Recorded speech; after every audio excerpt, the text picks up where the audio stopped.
I know the Igbos will come for me, but they have to know that I will die when the time comes. Liadi, Tella, welcome to the news, and please subscribe to our channel.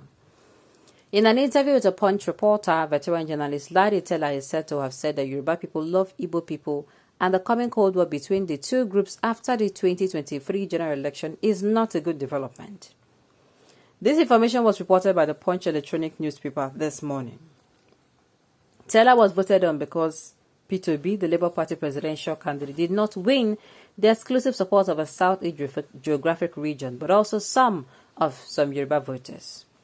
While reacting, he said that the church has a much bigger role to play in the election than the youth, taking the example of the Pentecostal Fellowship of Nigeria, the Catholic Church, and the Christian denomination, and others, down to the base to ensure that P2B is seen as the leading candidate for the presidency. These are his words.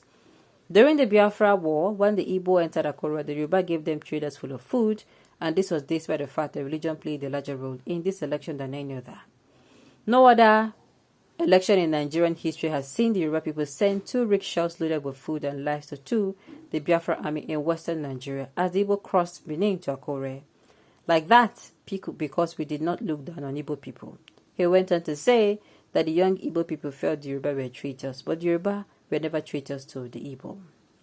In his words, and I quote, "The topic being discussed is the attempt by Nigerian enemies to prevent the country from industrializing and rising to the top of the world. Please paraphrase what I am about to say. The Igbos will come for me if they wanted, but they have to know that when I will die when the time comes. Giving in to this blackmail election will be tantamount to helping those who see Nigeria destroyed." What exactly is he trying to say? Okay, fine. I think number one point is like he's trying to say it may seem that the Yorubas are against them, but they're not. But how would you expect people to say? What will you have them do when these people were attacked? I mean, they will need a lot of convincing. It is just like somebody raped your daughter and you're like, he's not a rapist. God forbid, he's not a rapist. I don't know why I used that scenario. He's not a rapist. As in, you are trying to convince yourself. Oh, guy, at that moment, what the child will be feeling would be, it will be different. This person, for crying out loud, it hurts me.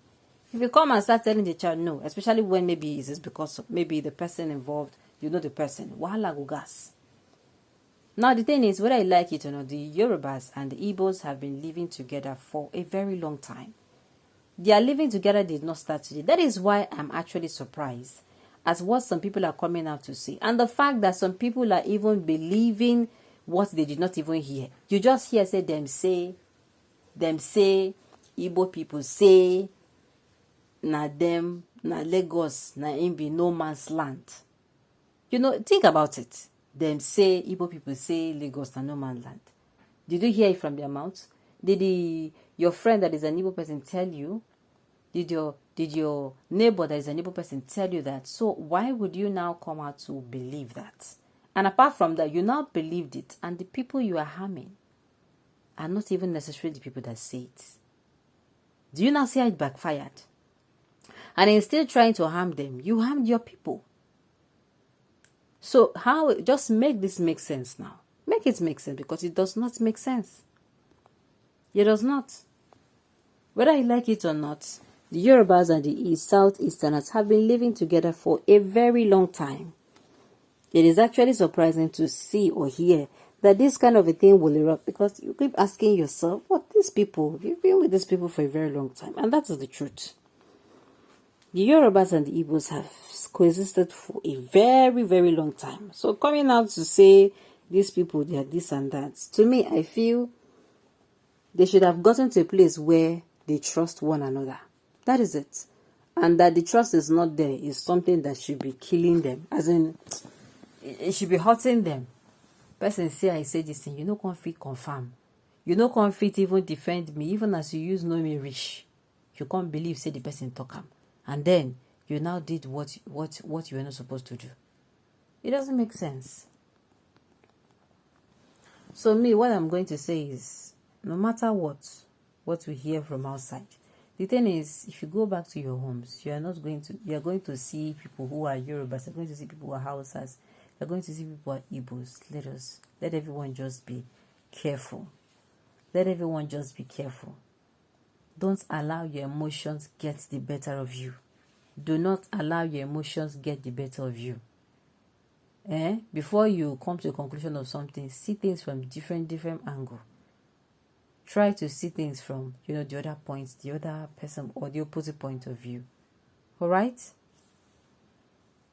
Now, the thing is, and what this man is also trying to say is that Yoruba people also voted for P2P in this election.